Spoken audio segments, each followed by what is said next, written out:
Hey guys, welcome back. आज इस video में हम RDBMS के बारे में जानेंगे।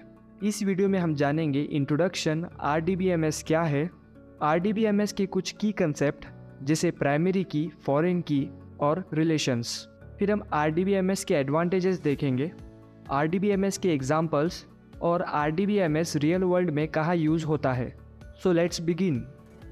सपोज़ आप एक लाइब्रेरी में हैं जहाँ पे बुक्स रैंडमली स्टोर की गई है। अगर आपको कोई बुक फाइंड करना है, क्या ये बुक आपको इजीली मिलेगी?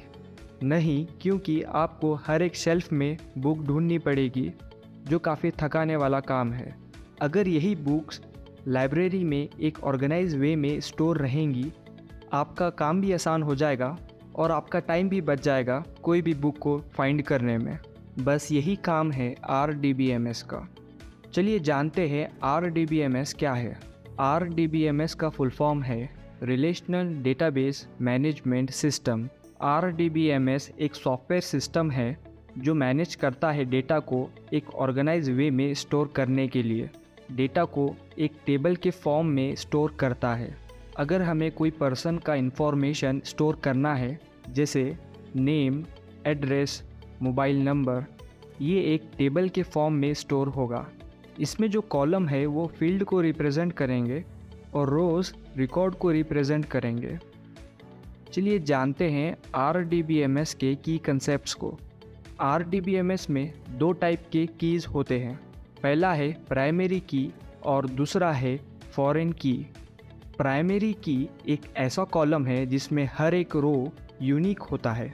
चलिए प्राइमरी की को एक एग्जाम्पल के साथ समझते हैं।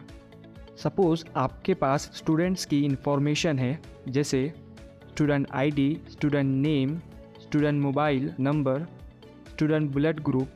अगर आप इस टेबल को ध्यान से देखेंगे तो इसमें स्टूडेंट ID प्राइमरी की को रिप्रेजेंट कर रहा है, क्योंकि स्टूडेंट ID के हर एक रो में यूनिक वैल्यू है जो रिपीट नहीं हो रही है। दूसरे कॉलम के रोज़ में हम रिपीटिंग वैल्यू देख सकते हैं जो प्राइमरी की नहीं हो सकती। प्राइमरी की का पर्पस ही हर एक रोज़ को यूनिकली रिप्रेजेंट करना है। हर एक टेबल में प्राइमरी की होना बहुत ही ज़रूरी है। चलिए फॉरेन की के बारे में जानते हैं। सपोज़ आपके पास दो टेबल है। एक टेबल में कस्टमर इन्फॉर्मेशन है और दूसरे टेबल में ऑर्डर इन्फॉर्मेशन है। दोनों टेबल में कस्टमर ID और ऑर्डर ID प्राइमरी की को रिप्रेजेंट कर रहे हैं। अभी ये दोनों टेबल इंडिपेंडेंट है, इन दोनों में कोई रिलेशन नहीं है। अगर हमें इन दोनों टेबल को रिलेट करना है, जो कस्टमर टेबल में प्राइमरी कॉलम है, हम इसे कॉपी करके ऐड कर देंगे ऑर्डर के टेबल में, और ये कॉलम को हम बोलेंगे फॉरेन की, जो दोनों टेबल को रिलेट करेगा। फॉरेन की का पर्पस ही दो या दो से ज़्यादा टेबल को रिलेट करना होता है। Advantages of RDBMS। RDBMS data को एक ऑर्गेनाइज वे में स्टोर करता है, जिसकी वजह से डेटा को समझना आसान होता है।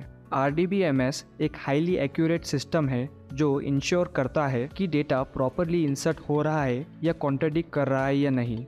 अगर हमें कोई डेटा सर्च करना है या रिट्रीव करना है, RDBMS कम टाइम में इसे एग्जीक्यूट कर देगा। RDBMS को सिर्फ ऑथोराइज्ड यूज़र ही एक्सेस कर सकता है और ये टोटली इनक्रिप्ट होता है। अगर कोई डेटा कंटिन्यूसली इंक्रीज होता जा रहा है, RDBMS इसे इजीली हैंडल कर सकता है। टेबल्स में हम रिलेशंस को इजीली इस्टेब्लिश कर सकते हैं, जो कॉम्प्लेक्स स्ट्रक्चर को आसान कर देता है। अगर हमें कोई टेबल में चेंजेस करना है तो ये पूरे RDBMS के स्ट्रक्चर को इम्पैक्ट नहीं करेगा, ना हमें पूरा प्रोग्राम फिर से लिखना पड़ेगा। Common examples of RDBMS। RDBMS के कॉमन एग्जाम्पल है जैसे MySQL, PostgreSQL, Oracle database, Microsoft SQL। RDBMS real world में कहाँ पे यूज़ होता है? बैंकिंग और फाइनेंस, ई-कॉमर्स जैसे Amazon, Flipkart, health care system, logistic and supply chain, government, education. हमने इस वीडियो में सीखा कि RDBMS का full form relational database management system, जो डेटा को टेबल के फॉर्म में ऑर्गेनाइज वे में स्टोर करता है। फिर हमने प्राइमरी और फॉरेन की के बारे में जाना, टेबल के बीच रिलेशन कैसे होता है ये जाना, एडवांटेजेस ऑफ RDBMS के कुछ कॉमन एग्जाम्पल, और आखिरी में हमने RDBMS के रियल वर्ल्ड एप्लीकेशन के बारे में जाना। आई होप कि आपको RDBMS के बारे में बेसिक अंडरस्टैंडिंग हो गई होगी। अगर आपको कोई डाउट है तो इसे कमेंट सेक्शन में ज़रूर लिखें। अगर आप चैनल पे नए हो तो इसे लाइक एंड सब्सक्राइब करना ना भूलें। थैंक यू, फिर मिलेंगे नेक्स्ट वीडियो में।